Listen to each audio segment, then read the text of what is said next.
नमस्कार साथियों, जय भीम। आज मैं आप सभी से बताना चाहता हूँ कि अभी अभी पुलिस वालों ने के सामने अतीक अहमद और उसके भाई को कुछ शूटरों ने गोली आकर मार दी।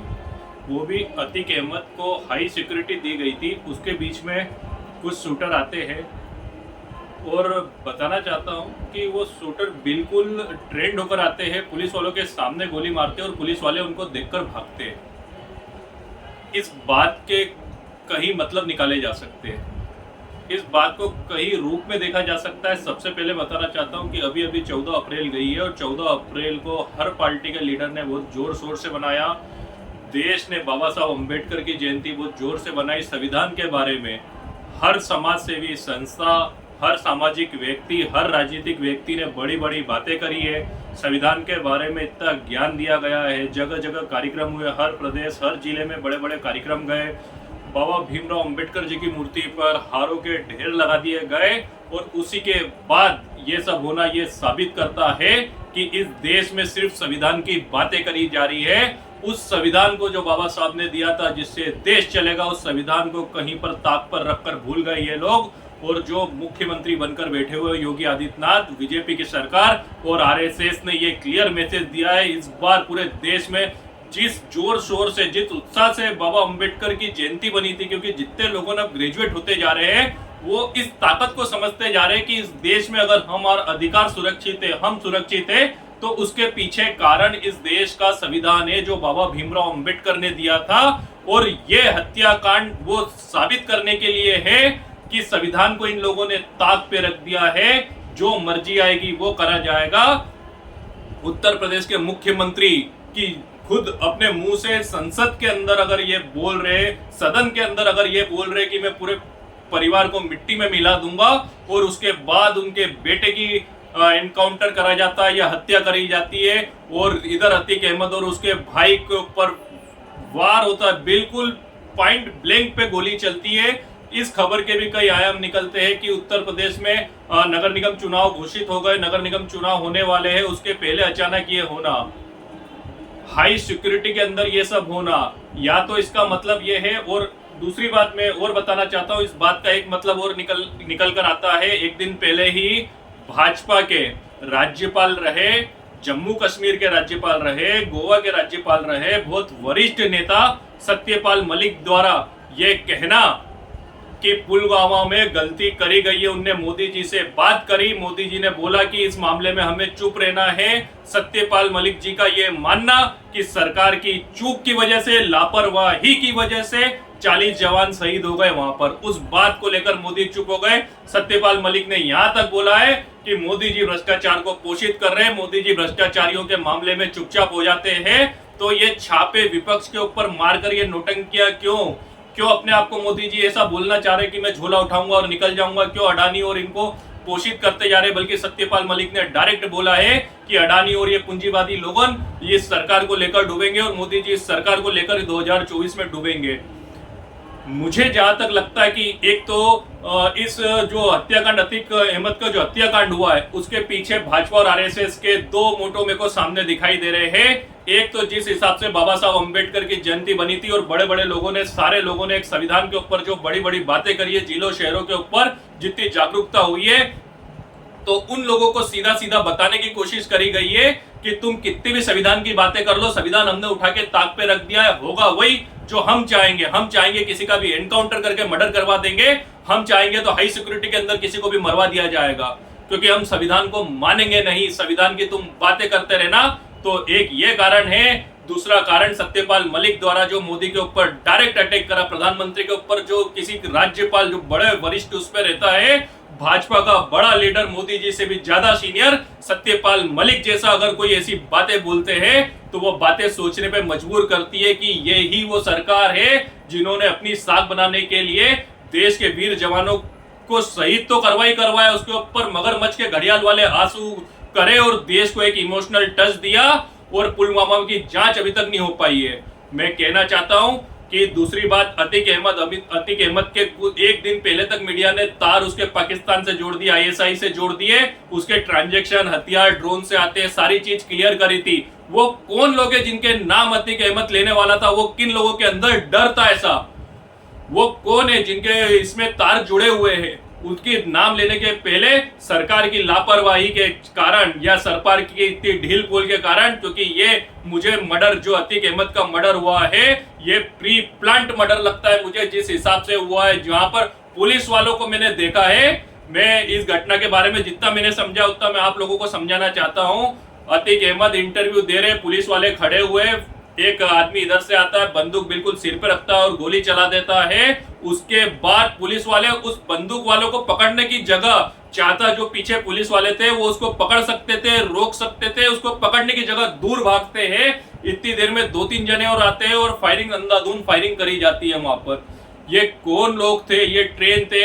अगर मैं दूसरी बात बोलना चाहता हूं कि यूपी सरकार और मोदी सरकार से पुलवामा घटना हुआ, अगर उनके इंटेलिजेंस ब्यूरो, इन लोगों से सरकार नहीं चल रही है, अगर सरकार नहीं समझ रही है तो इस्तीफा देते क्यों नहीं है? मैं माननीय आदित्य योगी नाथ से मैं कहना चाहता हूं, अगर तुमसे सरकार नहीं चल रही है, तुम जीरो होते जा रहे हो, तुम्हारे डिपार्टमेंट पे वो नहीं है, तुम या तो ये बोल दो कि हम संविधान को नहीं मान रहे और ये एनकाउंटर मैं करा रहा हूं। डायरेक्ट क्यों नहीं बोलते हो कि मैं दलित और मुस्लिम इन लोगों को डायरेक्ट टारगेट करके एनकाउंटर करा रहा हूं? ये बोल दो डायरेक्ट कि मैं संविधान के हिसाब से नहीं चलाऊंगा, मैं उस राजा की तरह सरकार को चलाऊंगा। जैसे राजा बोल दिया करता था इसको सूली पे चढ़ा दो, वैसे ही सूली पे चढ़ा दूंगा मैं। मेरे मन में जो आएगा मैं करूंगा। मैं कानून व्यवस्था को नहीं मानता, मैं उस बाबा साहब के दिए हुए संविधान को नहीं मानता जिसकी 130 करोड़ जनता की जिसमें आस्था है। वो न्यायपालिका को हम लोग क्या करें, ताला लगा दे अलीगढ़ का वहां पर? अगर आपको यही सब करना है, एनकाउंटर करना है और खुद ही फैसला लेना है, खुद ही सही गलत का फैसला खुद को ही लेना है, तो ये जजों की भर्तियों का फायदा क्या है? या तो मेरे को ये लगता है कि तुम लोग अपने आप को मुख्यमंत्री से ऊपर राजा महाराजा समझने लग गए हो। मैं मोदी सरकार से बोलना चाहता हूं कि आज तक पुलवामा की जांच क्यों नहीं हो पा रही है? क्यों अभी तक पहुंच नहीं पा रहे? क्यों तुम्हारा इंटेलिजेंस ब्यूरो वहां तक पहुंच नहीं पा रहा है? क्यों तुम पूंजीवादियों को बचाने के लिए नई नई चीजें लेकर आते हो? माननीय राहुल गांधी ने अडानी के मामले में 20,000 करोड़ का प्रश्न उठाया कि वो 20,000 करोड़ रुपए किसके थे। उसी के बाद अचानक ये घटना हुई है। इस देश में अचानक हो क्या रहा है? जब कोई एक बड़ा मुद्दा आता है प्रधानमंत्री या सरकार के ऊपर, जब भी कोई आवाज उठाने लगता है, एक नया मुद्दा पैदा कर दिया जाता है और देश की मीडिया उधर डाइवर्ट हो जाती है। उसके लड़के का एनकाउंटर हो जाता है, अतीक अहमद को मार दिया जाता है। पुलवामा के लिए खुद उनके राज्यपाल आकर बोलते कि पुलवामा में ढीलपोल सरकार की गलती है। तो मैं माननीय आधार पर मैं प्रधानमंत्री से बोलना चाहता हूं कि 40 जवानों की शहादत हुई है, उस मामले में तुम सबसे पहले इस्तीफा दो। अगर जरा सा भी तुम में शर्म हो इस देश के प्रति, अगर इस देश के जवानों के प्रति जरा सी भावना हो, तो सबसे पहले इस्तीफा आप दो। और उसके बाद जो अपने आप को राजा महाराजा समझ के राज करने वाले मुख्यमंत्री चुना हुआ विधायक होता है और विधायक दल का नेता होता है, यह राजा नहीं हो गया है। जो राजा मान के योगीनाथ अपने आप को राजा मान के एनकाउंटर करवाना, खुद ही फैसला लेना, खुद महाराजा की तरह अपने डिसीजन खुद सही गलत का फैसला लेकर किसी का घर बुलडोजर से तोड़वा देना, किसी को यह करवा देना। मेरे को संविधान की वो धाराएं बता दो कहां पर ऐसा लिखा हुआ है कि कोई भी मंत्री या कोई मुख्यमंत्री या कोई प्रधानमंत्री खुद फैसला करेगा। संविधान में सबसे मजबूत हमारी न्याय प्रणाली है, जिस न्याय प्रणाली पे हम सब विश्वास करते हैं, जिसको हम मानते हैं कि आज भी उसमें सच्चाई है। इसीलिए हम कुछ मामला होता है तो हम कोर्ट जाते हैं, हम पुलिस स्टेशन जाते हैं, पर उसका क्या करेंगे जहां के मुख्यमंत्री खुद ही मिट्टी में मिला देने जैसी वाली बातें करते हैं। न्याय संगत यहाँ के खुद मुख्यमंत्री बात नहीं करते। उसका कारण मुझे लगता है कि नगर निगम के चुनाव आ गए हैं, ये ध्यान डाइवर्ट करने वाली बातें हैं तुम लोगों की। और मैं दूसरी बात बताना चाहता हूं, एक राहत इंदौरी का बहुत अच्छा शेर था कि लगेगी आग तो आएंगे कई घर जद में, यहाँ सिर्फ एक अकेला हमारा मकान थोड़ी है। तो ये बात मैं सभी को बताना चाहता हूं कि ये बात समझ लो। इन लोगों ने तो बीजेपी सरकार ने डायरेक्ट बताने के लिए ये दर्शन दे दिया उन्होंने कि ना हम उस संविधान को मानेंगे, ना उस संविधान बनाने वाले को मानेंगे। हमारे मन में जो आएगा हम उसको मरवा देंगे, हम उसका एनकाउंटर करवा देंगे, हम उसके घर तोड़वा देंगे, हम उसको पुलिस कस्टडी में, जिसको हाई सिक्योरिटी में रखा गया, हम उसको गुंडों के द्वारा मरवा देंगे। तुम्हारा इंटेलिजेंट ब्यूरो जीरो है तो तुम मानवीय आधार पर सबसे पहले इस्तीफा दो और इस बात का जवाब दो। और मैं माननीय सुप्रीम कोर्ट से आज बताना चाहता हूं कि आज भी 130 करोड़ की जनता आपकी ओर देख रही है। जो ये घटनाएं हुई है इसके ऊपर एक निष्पक्ष जांच कमेटी सुप्रीम कोर्ट को बनाना चाहिए और उसमें मुख्यमंत्री के ऊपर भी कार्रवाई होना चाहिए इस पूरे मामले में, क्योंकि मुख्यमंत्री मेरे हिसाब से फेल हुए यहाँ पर। पूरा का पूरा मुख्यमंत्री के ऊपर भी कार्रवाई करके सुप्रीम कोर्ट को इस 130 करोड़ जनता की जो भावना आहत हुई है, जो ऐसा हो गया कि कोई भी व्यक्ति अपने आप को संविधान और इससे देश से बड़ा समझने लगा है, उसको सुप्रीम कोर्ट को बताना होगा कि ये देश सबसे बड़ा अगर इसमें कोई होता है तो न्याय प्रणाली होती है, और न्याय प्रणाली हमारे वहां से बड़ा कोई भी नहीं होता है। तो मैं माननीय सुप्रीम कोर्ट से बोलना चाहता हूं कि इसमें एक उच्च स्तरीय कमेटी की जांच कमेटी बैठाई जाए और जिसमें टाइम लेकर फटाफट ये जांच करी जाए कि वो हत्यारे कौन थे, जिन्होंने इनको ट्रेनिंग किनने दी है, अतीक अहमद किन लोगों के नाम लेना चाह रहा था, किन लोगों के अंदर डर था, कौन वो लोगों थे, इतनी बड़ी सेटिंग की ये सब हो गया, इन किन लोगों ने ये व्यवस्था करी है। सवाल बहुत सारे एक के बाद एक, हमें एक एक परत के परत हम खोलते जाएंगे इस मामले में। पर जिस हिसाब से मैं आखिरी बार एक ही बात बोलना चाह रहा हूं कि भले कुछ भी हो, इस देश में संविधान को माना नहीं जा रहा है। खुद मुख्यमंत्री जिस देश का अगर वो बोल दे कि मिट्टी में मिला दूंगा मैं, तो ये समझ लो कि खुद मुख्यमंत्री को इस देश के संविधान या कानून पे विश्वास नहीं रह गया है। तो हम उससे उम्मीद भी क्या कर सकते हैं? एनकाउंटर करना, घर तोड़वाना, ये सब संविधान को न मानने का कारण है, ये राजशाही वाला कारण है। मैं आम जनता को बताना चाहता हूं, देश की जनता को बताना चाहता हूं कि जब देश में राजा महाराजा हुआ करते थे तब उनका काम यही था कि दरबार में बैठे हुए जिसको चाहे उसको सूली पे चढ़ा दे, जिसको चाहे उसको मिट्टी में मिला दे, गड़वा दे जमीन के अंदर, यातनाओं के नए नए तरीके देते थे। वो दौर वापिस ये लोग दिखाना चाह रहे, ये बताना चाह रहे कि हम लोग राज परिवार है, हम लोग राजा है, ये लोग देश के राजा बनना चाह रहे हैं। पर मैं बताना चाहता हूं ये जड़तंत्र है, ये हमारा गणतंत्र है हमारा ये, और ये गणतंत्र हम लोगों को इसकी ताकत बताना पड़ेगी, एक एक वोट की ताकत बताना पड़ेगी। आगामी चुनाव में यूपी पूरे प्रदेश से बोलना चाहता हूं, आगामी नगर निगम के चुनाव ये ध्यान भटकाने की कोशिश कर रहे हैं। हमें सत्यपाल मलिक की बातों का भी जवाब प्रधानमंत्री से चाहिए, प्रधानमंत्री को देना होगा।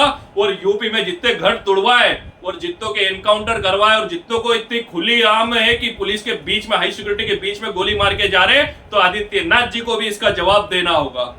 वरना ये समझ लो कि आज बारी इनकी है, हम चुप बैठे रहेंगे, कल को बारी एक एक करके सबकी आती जाएगी, ये ऐसी आवाजों को दबाते जाएंगे।